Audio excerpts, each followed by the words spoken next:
SOSG, SOSG,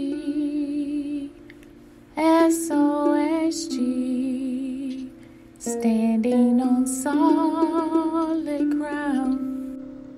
Hello, this is Kim with Standing on Solid Ground. I am your host of this motivational and inspirational podcast, and today I want to talk about working with what you have. There are times when we will complain about what we don't have. We will find reasons why we need to go to the store and spend some money because I don't have a pair of shoes to match this dress, or I don't have the earrings to match this necklace. We find reasons to go and spend money that really we don't have to spend because we have what we need. It's just that we don't want to use what we have at our accessibility.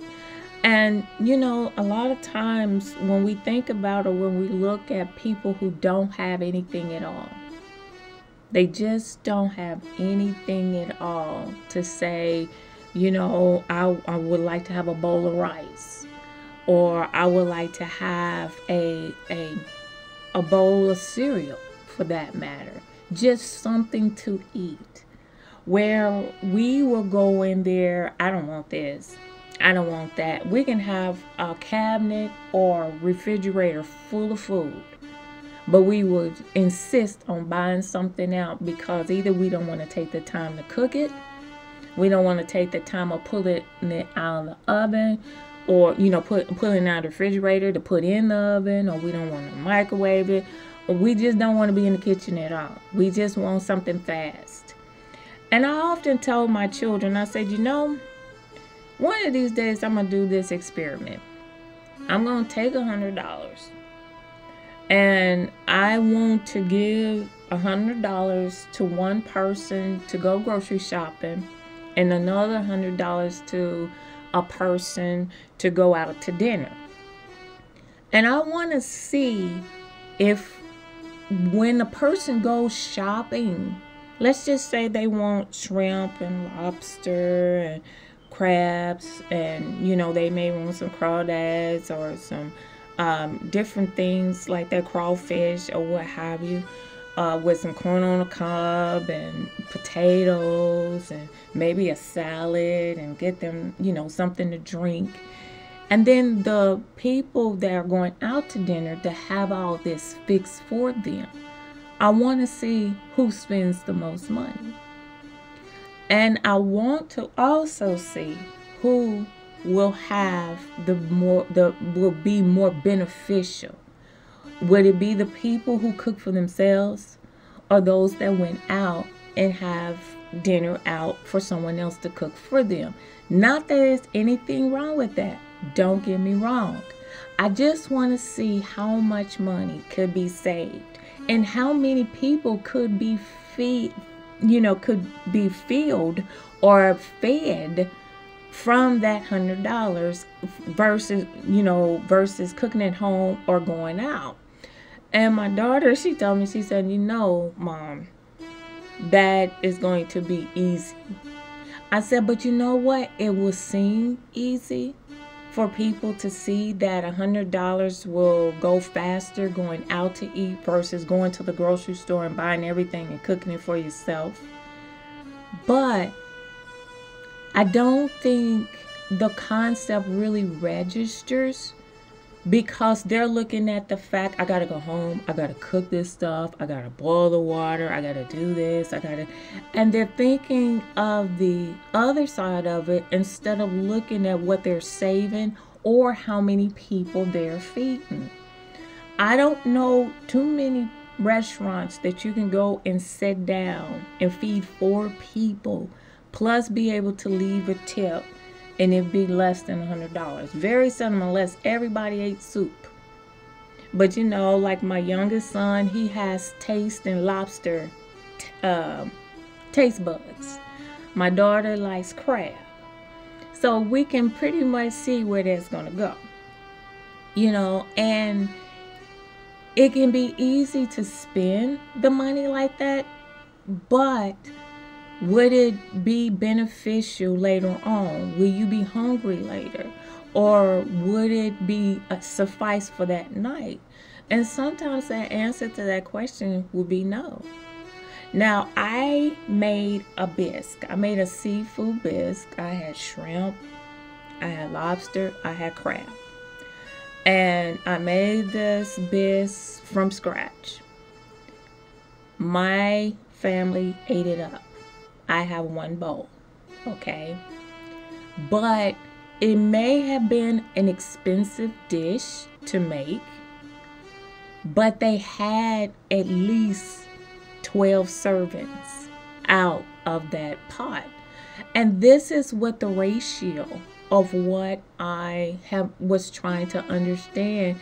Would it be beneficial to eat at home versus eating out? And again, don't get me wrong, my children and I go out and eat. We go out, we eat, and we love it. We enjoy it. The whole concept is this: whatever God gives us, let's make it work. Whether we need more stuff, whether it's other things that is needed or wanted, let's work with what we have to show God that we are diligent and we are willing to work with whatever we have. When I began this process, I had a laptop that was about 12, 13 years old. I purchased myself a microphone that was probably about $20 because I didn't have a mic, so I needed a microphone.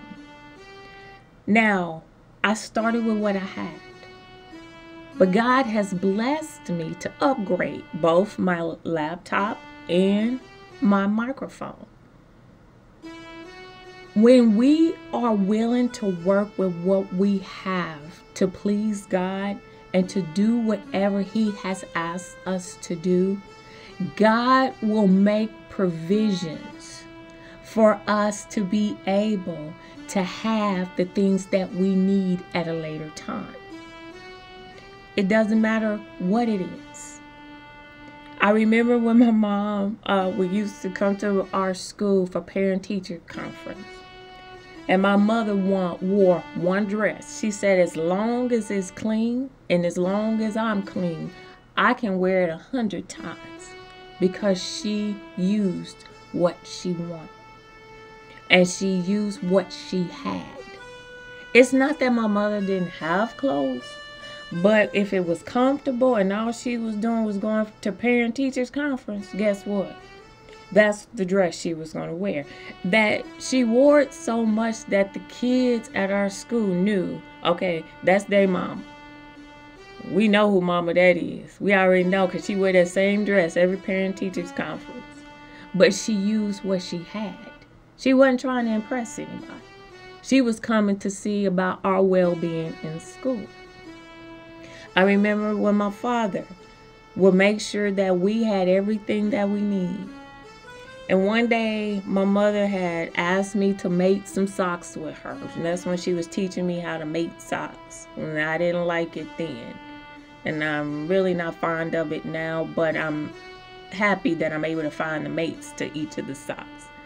But anyway, when I was making those socks, I noticed that my dad had a lot of holes in his socks. And I asked my mom, I said, why does Daddy have holes in his socks? He said, to make sure that you guys had what y'all need. He used what he had. And I said, well, Mama, is there any kind of way that we can buy Daddy some socks for Christmas? And, you know, it broke her heart to hear me ask her that. Now, you're talking about someone that may be about 6, 7 years old. And so my mother made sure that she worked enough overtime that she could go and buy some socks, and they would be from me under that tree. And my dad was just happy. He grinned. He smiled from ear to ear. And my dad was so humble. So humble. And he was easy to please. He wasn't difficult. He wasn't a difficult man. And so from that point on, my mother always made sure that whenever I folded clothes, and if I saw something with holes in them or torn or anything like that, I always asked, Mom, can we replace these? Daddy needs some new ones. But Daddy wasn't worried about him. He was making sure that every year that we started school, we had new clothes. He was making sure that every year when we start, because we didn't have uniforms when we were growing up, that we have shoes and socks and underclothes. He made sure we had everything brand new. And he went lacking. And that bothered me. But I understand. Whenever you have those kids, you want to make sure that those kids have whatever they need. Because they grow faster than you do. At that point, you stop growing. But those kids grow like tumbleweeds. And that's why it is so important for us to use what we have. Because there could be a need someplace else for that money. And I learned, I learned that as I grew older. And it becomes very vivid to me as I get older, because I learned if I don't need it, I don't need to buy it. What am I going to use it for? If it's not going to be used right now, what do I need it for? And if the answer is no, I don't need it, I keep moving. Because that money can be used someplace else, to do something else, for someone else. You know, my baby boy, he told me, he said, Mom, I don't want to take out another school loan. My school loans is high enough as it is.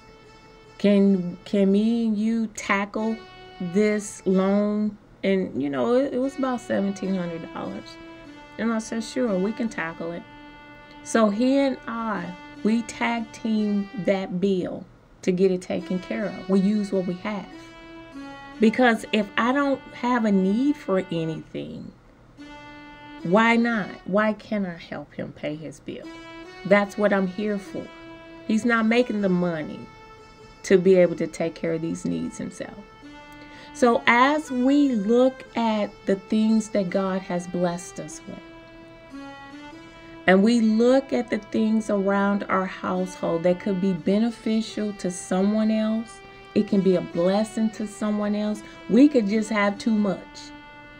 We can just have just entirely too much stuff. And we need to start thinning that stuff out. Don't compile what you already have. God wants us to find a place of contentment. Contentment is a big deal to God. Because He wants us to be glad in wherever state of mind we are in. I remember when my dad, before he passed away, he used to always say, I'm content just as I am. In other words, he didn't want anything fancy. I mean, he drove a car. He had a car that he drove for so long, it stopped running. It just didn't start. He was content with that car.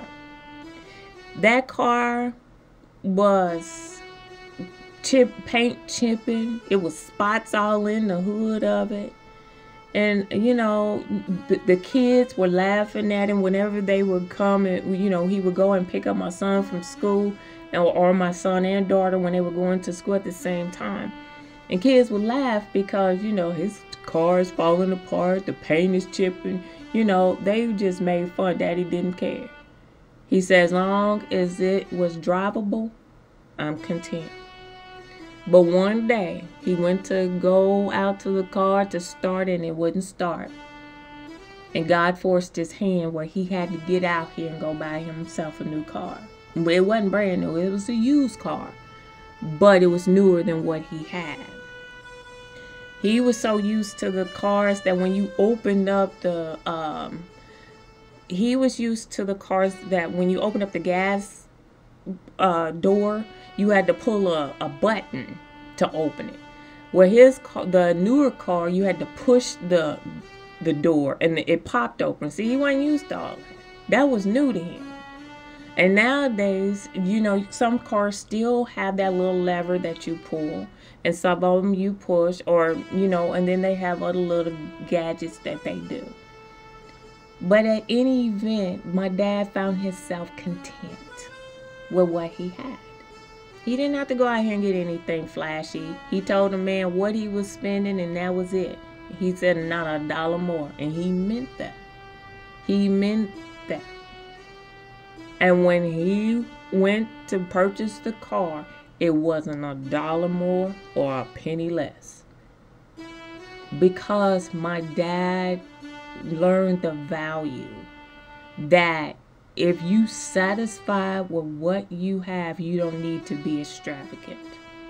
You don't need to go out here and just go out and just spend just money just because you have it. Get what you need to do what it needs to do, and that was to get you back and forth wherever you needed to go, point A to point B, and then back to point A. And that was all he was dealing with, or what he wanted the car for. So whenever we take a look at what we have, and if we're saying, well, I need this, and do you really need it, or if it's just something that you want to add on to what you already have. And then when you build up on it, you got too much, and then you wonder why you have all this stuff, why you don't have room for anything. Be content with what you have. Don't overdo it. Let God know that, God, if you didn't bless me with anything else, I am content. This is Kim with Standing on Solid Ground. You have yourself a wonderful and blessed day.